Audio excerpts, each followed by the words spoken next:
who influenced you to be in this position that you are in right now, who makes an impact? Okay.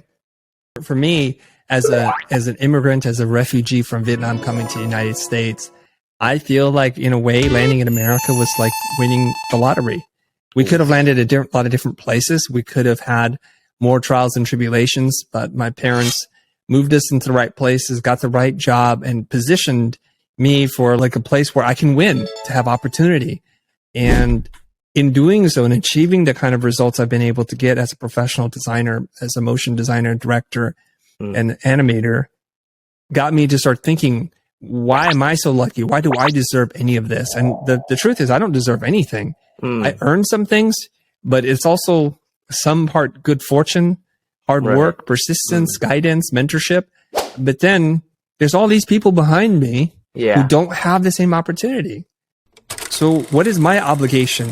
Service to others is how you pay rent on your time for earth, and the rent is due. That's a Muhammad Ali quote. I hope I got that right. So service to others means a lot to me. And here's the thing. If you just want to be a successful business person, if you want to be respected as a leader, as an entrepreneur, as a parent, serve others. And everything that you want in your life, from fulfillment to health and wealth, will come to you. Ooh, I love that, man. I love that. It's so on point, and I totally agree. You really are helping others. The authenticity of you caring, loving, and giving values from the video that you make, from you speaking. I mean, you are really giving value to people and changing people's lives. You mentioned about, business and making an impact. I'm excited, my friend, to know, your tips, powerful tips to grow a business, especially in this year and the years to come. Tips, my friend, the floor is yours. If you're in need of a client right now, we can't afford at this point to play this long game, which is what I really recommend. But let's take care of our business first, our business needs. We're first going to make sure that we have a foundation where people, when they see our work, they're going to want to hire us. Right. You don't need 10 or 20 pieces. You need 3 to 5. The difference between when you started and when you ended is really important to talk about, to have quantifiable metrics of success.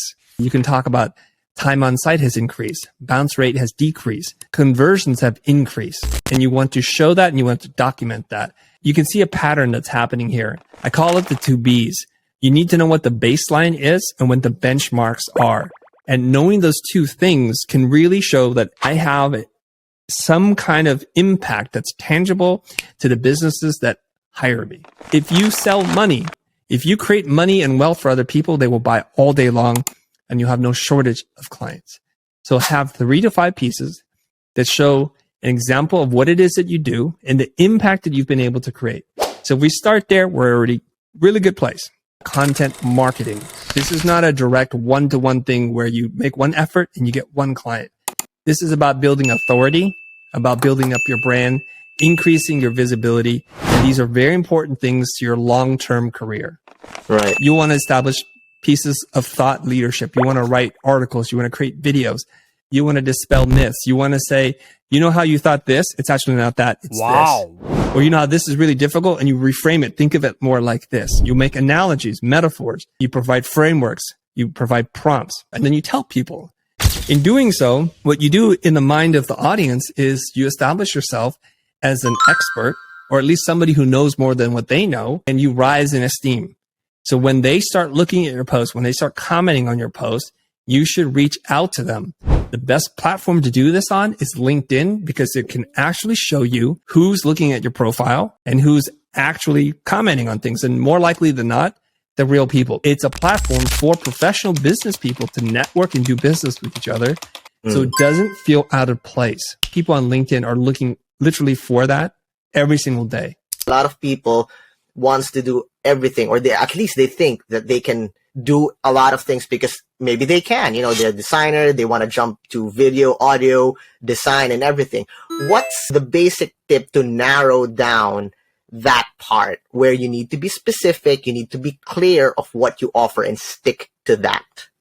Yeah. You know, and I know that there are riches in the niches, that the narrower you go, the more likely you are to get more clients. And it's counterintuitive. The reason why people are afraid to commit to a certain type of customer to have a target market is because they think, well, if the pie is bigger, my potential of hitting a client is much bigger. What you're doing by being broad is you're inviting a lot of competition in, and nobody wants that. Ideally, the sub part of marketing is positioning is to reduce or possibly eliminate competition. When you have no competition, supply is only one, you, and demand is whatever you can generate. So you're on the right side of the supply demand equation. And so you don't want to increase competition because now there's a ton of supply.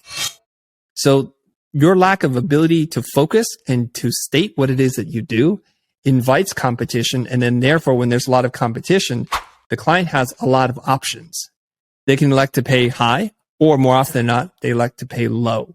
Or they say, you know what makes you different than A, B, C, and D? And actually, I got a really good bid that's one half of what you're bidding at. So what can we do? Seth Godin calls it splitting the market. Yeah. And how split the market works is you just pick one dimension and you ask the person to pick. They're like, I can't pick. I'm like, watch. Would you like to serve men or women? And they said, women.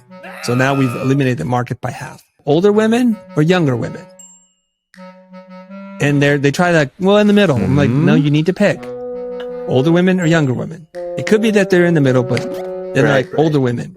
I said, you want to serve older women. Are they married? Are they divorced? They're married. Do they have kids?